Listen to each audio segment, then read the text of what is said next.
Assalamualaikum warahmatullahi wabarakatuh. Halo teman-teman, perkenalkan nama saya Himatul Ulia dengan nomor induk mahasiswa 23060200012 dari kelas 6A Tadris IPA. Di sini saya akan menjelaskan materi mengenai ekologi hewan.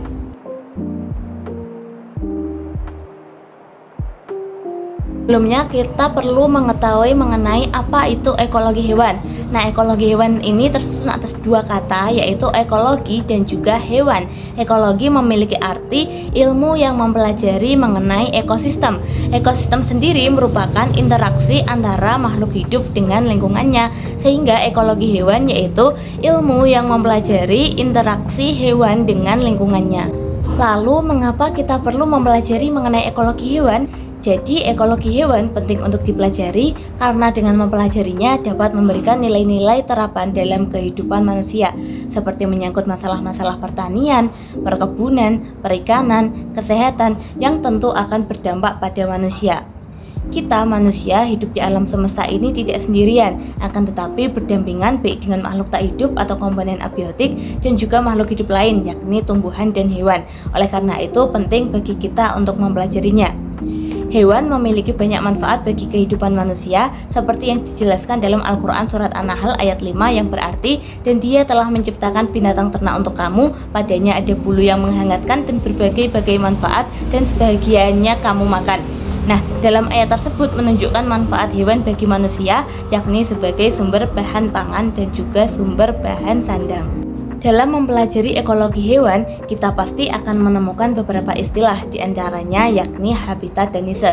Habitat merupakan tempat tinggal makhluk hidup yang mendukung keberlangsungan hidup dan reproduksi suatu spesies atau individu suatu spesies. Nah, dalam habitat tersebut terdapat makhluk hidup dan faktor-faktor abiotik yang saling berinteraksi secara kompleks membentuk satu kesatuan yaitu habitat tersebut. Lalu selanjutnya ada istilah niche. Niche atau relung ekologi merupakan kedudukan fungsional suatu populasi dalam habitatnya dan dipengaruhi oleh faktor biotik dan abiotik. Lalu perbedaan antara habitat dan relung yakni habitat menunjukkan tempat hidup organisme, sedangkan relung menunjukkan posisi dan cara kedudukan populasi organisme terhadap faktor abiotik dan biotik. Lalu istilah selanjutnya yakni adaptasi dan faktor pembatas. Adaptasi merupakan kemampuan makhluk hidup untuk menyesuaikan diri terhadap lingkungannya yang bertujuan untuk mempertahankan kehidupan. Jadi hanya populasi yang mampu beradaptasi, baik adaptasi secara morfologi, fisiologi maupun perilaku yang dapat bertahan.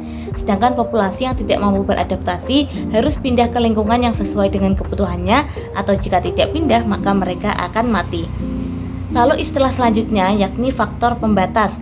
Nah, faktor pembatas ini merupakan faktor-faktor yang membatasi hidup organisme, seperti contohnya suhu, lingkungan, kadar garam, kelembapan, dan sebagainya.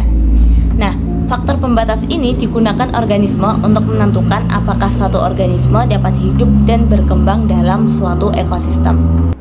Lalu yang selanjutnya yakni sumber daya bagi kehidupan hewan, yakni diantaranya makanan, oksigen, air, dan tempat yang akan kita bahas satu persatu. Sumber daya hewan yang pertama yakni makanan. Nah, makanan ini dibutuhkan hewan untuk menghasilkan energi yang digunakan untuk mendukung seluruh proses metabolisme tubuh maupun aktivitasnya seperti berpindah, mencari makan, reproduksi, dan lain-lain. Nah, berdasarkan proporsi jenis makanannya, hewan diklasifikasikan menjadi 4, yaitu herbivora, karnivora, omnivora, dan scavenger. Untuk yang pertama ada herbivora. Herbivora ini merupakan hewan pemakan tumbuhan, yakni hewan yang proporsi jenis makanannya hampir seluruhnya tumbuhan. Contohnya ada kambing, sapi, kelinci, kuda, dan lain-lain. Lalu yang kedua yaitu karnivora. Karnivora merupakan hewan pemakan hewan lain atau hewan pemakan daging. Contohnya ada harimau, singa, ular, buaya, dan lain-lain. Yang selanjutnya yakni omnivora. Nah, omnivora merupakan hewan pemakan segalanya atau hewan pemakan tumbuhan dan hewan lain dalam porsi yang hampir sama. Untuk contohnya yaitu beruang, tikus, monyet, dan lain-lain. Lalu yang terakhir yaitu scavenger, yakni hewan yang memakan bangkai seperti biawak dan burung pemakan bangkai. Sumber daya yang kedua yakni oksigen. Nah, oksigen ini dibutuhkan setiap organisme termasuk hewan untuk proses pernafasan yang menghasilkan energi untuk aktivitas maupun mempertahankan faal tubuh. Lalu sumber daya yang ketiga yaitu air. Semua organisme termasuk hewan tidak mungkin dapat terlepas dari air. Nah, air ini merupakan komponen terbesar dalam sel tubuh. Bagi hewan akuatik, air merupakan lingkungannya atau habitat hidupnya. Sedangkan bagi hewan darat, air tetap menjadi sumber daya yang vital untuk melangsungkan seluruh reaksi metabolisme tubuhnya. Kebutuhan air bagi hewan darat dapat dipenuhi dengan minum. Sumber daya yang terakhir yakni tempat.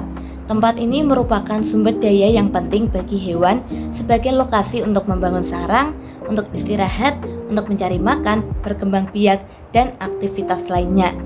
Nah, dalam memilih lokasi tempat tinggal, faktor keamanan dan daya dukung untuk tujuan hewan beraktivitas merupakan pertimbangan yang penting.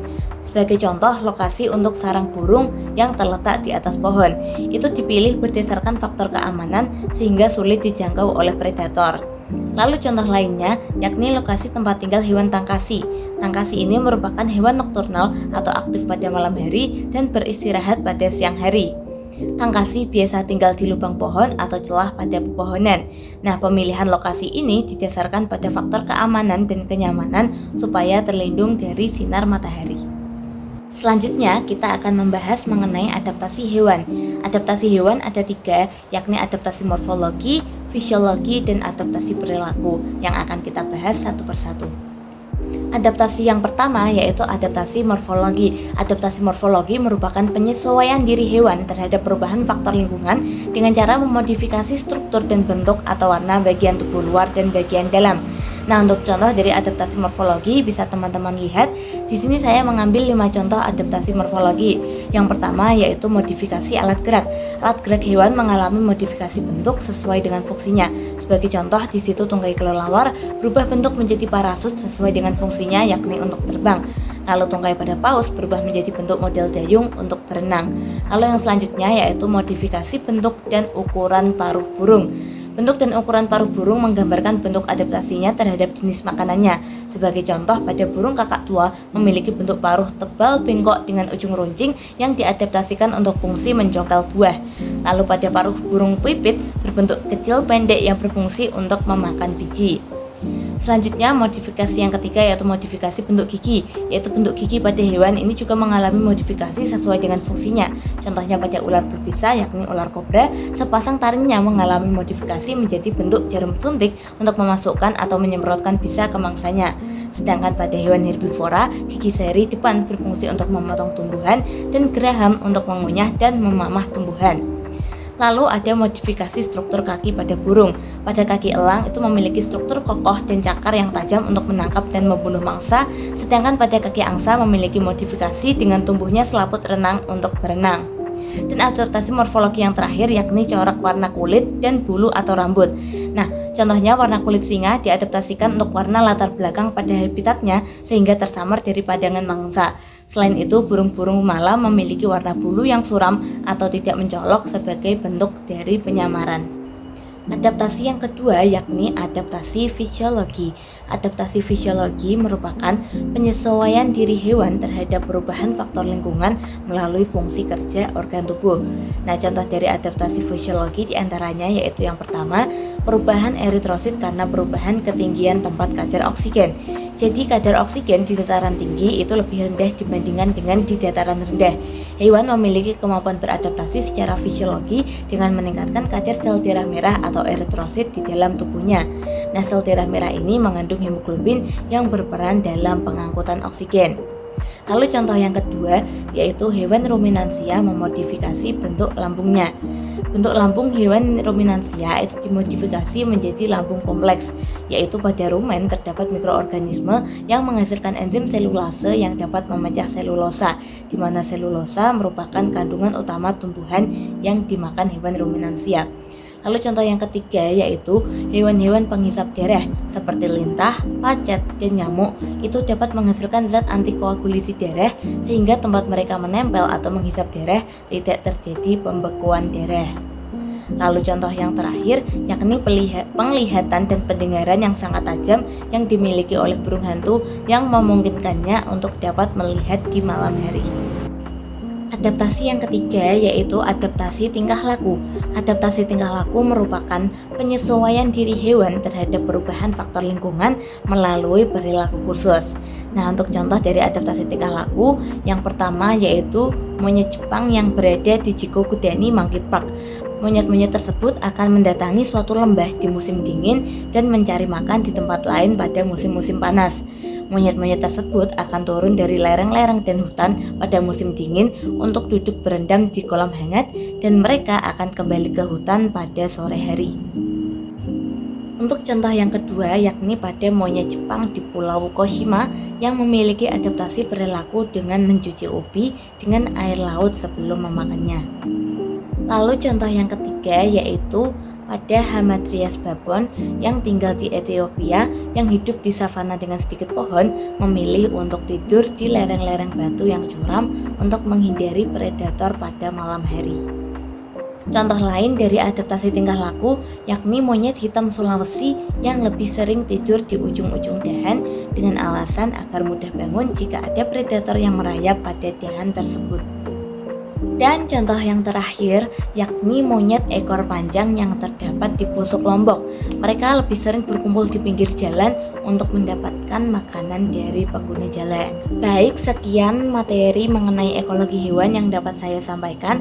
Semoga dapat bermanfaat, dan saya meminta maaf apabila ada kesalahan maupun kekurangan dalam penyampaian materi tersebut. Terima kasih, sampai jumpa kembali. Wassalamualaikum warahmatullahi wabarakatuh.